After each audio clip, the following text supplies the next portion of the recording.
got some breaking news to share with you. Police in Tennessee are investigating after a teenage student opened fire at a high school this morning. I'm Shay McAllister. And I'm Doug Proffitt. It happened at the Antioch High School just outside of Metro Nashville. Yes, another school shooting in the city of Nashville. According to Nashville police, officers received reports of gunfire just past 11 this morning.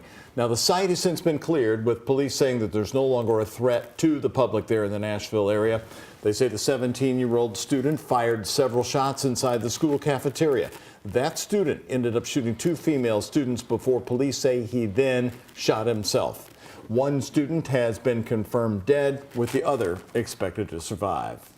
While we are focused on addressing the immediate situation, we are committed to understanding how and why this happened and what more we can do to prevent such tragedies in the future.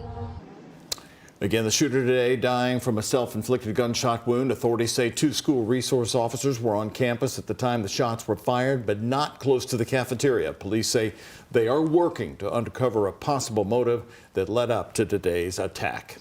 And we are continuing to follow that story as it develops. For the latest information, send straight to your phone. Download the WHAS11 News app. Well, if you joined us last night here at 11 o'clock, you heard Ben Pine say, "We were colder than Alaska." I about fell out of my chair, Shay, when he said that. But yes, we were colder than Alaska, and the grip of the Arctic air. It's really been dangerous air for a lot of people around here. The good news today, I think, is that there's some hope, maybe some melting on the horizon. Sam Gabrielli, do you have some good news for us? Yeah, Shay and Doug, the good news is the 20s today, feeling like the 30s for a lot of us. It's been a real cold this week. We've gone actually well over 80 hours with temperatures below freezing, dating back to Saturday into the weekend. Here's actually a look at the downtown area, and we are sitting at 25 degrees at Ali International. Towards the east side of town, just a couple of ticks on the thermometer cooler. All in all, really no big complaints. The wind chill still hovering in the low teens, and I want to give you a heads up into the night tonight. The wind chill still will be in the single digits, but it's an improvement because our actual low temperature will be in the middle to upper teens overnight tonight. So our current temperature getting the late afternoon going on into the early evening. A few of us are nearing 30 down to the south, but again, we are staying pretty solid right now into the low to middle 20s. And again, our wind chill factor still feels a little bit colder than that temperature. The reason why we're dealing with that southeast breeze. A couple of us from Oldham County up towards Madison seeing the wind chill factor right around 10 degrees right now. So tonight, 19 in Louisville, some more mid-teens underway. A couple of spots maybe around 20 in Corden and in Brandenburg. So again, we are expecting to see temperatures stay well below normal for this time of the year into the night tonight. So warm up coming our direction for the weekend, but I want to give you a heads up tomorrow. A couple of flurries may be in the equation for us. I'll talk more detail in a few minutes if we're going to be seeing any kind of accumulation with these flurries in a few more minutes. All right, Sam, thank you very much. More snow. Yeah, you must be excited, Doug.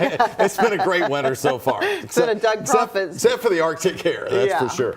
Okay, well, with that cold weather prompting a unique request from LG&E, the company asked people to conserve power as a precautionary measure. They sent this notice out right after 11:30 last night, Shay, and it caught our attention. Next year, the company, though, is expected to provide power to a major data facility. WHAS 11's Ian Hardwitt is joining us now here after talking with LG&E today. And Ian, are they prepared for this? Doug, yeah, they say they're prepared, but that really is going to be a tall order considering how much this data center is going to consume. That data center would probably power AI technology. It's called a hyperscale facility, and starting next year, it would consume about 130 megawatts of power. That's the equivalent of 130,000 homes. On one hand, we have, these cold temperatures, meaning people need to maybe cut back on power consumption. On the other hand, we're looking ahead at something that's going to consume a lot of power. So is LG&E prepared for that load? We are, absolutely. So, and we also just introduced our integrated resource plan, which also talks about the importance of ensuring we build enough generation to meet this growing load. Data centers, it's our #1 growth factor when we look into the future. Here's what that future looks like. This is a rendering of Kentucky's first hyperscale data center. It'll be built on these 153 acres in Louisville near the Greenwood Meadows Cemetery south of Rubbertown. The large centers are used for tech like AI. Behind it, Virginia-based powerhouse data centers and local developer Poe Companies. Here's its president, Hank Hillebrand. You know, the investment here is going to be in the several billions of dollars. We don't know exactly how much yet. We don't know exactly how much, but it's going to be substantial, and the tax revenues that that's going to drive are going to be in the tens of millions of dollars every year for the city, state, and school systems. Tax breaks on the purchase of computer equipment brought the investment here. Hillebrand believes it'll create a few hundred jobs, but it will come with a steep power cost. At full capacity, that's 400 megawatts, about 400,000 homes. You know, let's make sure it's clean energy. Lane Boldman, director of the Kentucky Conservation Committee, warns against the massive consumption costs. She expects more hyperscale centers are on the horizon. Because the growth of the energy use can be exponential. So just addressing this as one project is really not addressing the big picture that people need to consider. Are there any sustainability considerations or goals that you guys have to meet for this project? None that are, required outside the general land use codes. What we are excited about this use, because this was land that we could have done a lot of different uses with. And you're saying it's cleaner and prettier than a chemical plant, for instance? Correct, yes.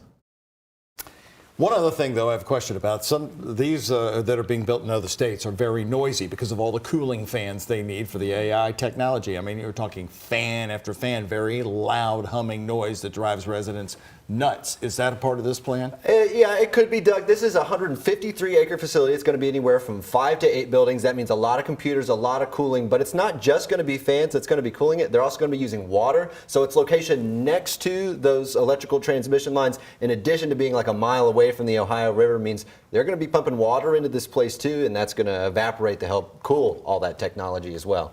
All right. Thank you very much. Well, also talking about power, coming up here at 5:30, you saw Chris Whalen and Ian's story. She is LG&E and KU top executive. Chris Whalen is going to join us live to talk about the company's response to the single-digit weather. They came out with a notice asking folks last night to start conserving energy if you can, to take some strain off the power grid. So what does that exactly mean? We're going to ask Chris Whalen coming up live at 5:30. Now tonight we've got an update for you to a focus team investigation you first saw on our station about Wayside Christian Mission not having a shelter license. Well, as it turns out, several other homeless shelters also don't have any licenses, but many of them are taking steps to fix that. Focus reporter Travis Breeze is here now. So Travis, how many shelters are we talking about? It seems like a lot of them don't have these licenses. I investigated a handful of shelters, and I only found one that had a valid license. That is St. Vincent de Paul. The city's website says you cannot operate a homeless shelter without one. The additional shelters that don't have a license say the city is aware of it, and they're working to gain compliance. Volunteers of America's 23-person Unity House shelter hasn't had a license since 2021. Due to an outdated sprinkler system and issues with their emergency exit routes. In a statement, the shelter said they've been gathering funding to fix these issues since 2021, and the renovations will be done in March. They also said the city enabled us to continue serving families in need as we worked to secure funding and begin construction. I asked Mayor Greenberg about this today. Do you think codes and regulations is fully upholding the shelter license process? I think that it's very important that all businesses, all organizations in our community operate with the appropriate permits, and those that don't have that should get in compliance quickly. We will help long-standing and good businesses throughout our community get in compliance, and that needs to happen. I reached out to codes and regulations with additional questions today, but they deferred to what the mayor said this morning. Also, an update on Wayside Christian Mission's application for a new shelter license. Chief Operating Officer Nina Mosley says the required inspections are almost finished, and she hopes to have a valid license soon. In the studio, Travis Breeze, WHAS 11 on your side. All right, Travis, thank you very much. We continue today on our search for answers as to why some of you are still not getting your mail. This is a story we've been covering for days. We've heard from so many of you, and you heard a lot of your rants right here on the rant line. Now, U.S. Postal Service says that they're working as fast as possible. So what's the holdup here in Kentuckiana? WHAS 11's Gabriel Gonzalez and photojournalist Jessica Farley went to the Louisville Distribution Center, and USPS knew today they have a suggestion if you're still waiting for your mail. The United States Postal Service has said winter weather has caused delays, but with sunny skies and clear roads, many are still not getting their packages, including medications. Complaints have surged over the past week, with many people worried about how long their mail delivery is taking. Contessa Williams' mom is missing bills and other important necessities, and the delivery delay is costing them. So she had to pay a late fee, and she was just like, just pay it. And then when we got our mail that we should have had, that bill was in that mail. From her experience, the tracking system provided by USPS isn't helpful, which is why she uses a P.O. box. She said Porch Pirates is the main reason for the box, but doesn't understand why mail that does not leave this facility still cannot get put into her box on time. Why would it be late? It comes straight here, so it should be put into my mailbox at the post office. So why would it be just as late as it is for someone that lives in the neighborhood, even in a storm? We went with her inside the center to see if she got today's mail. Family, something.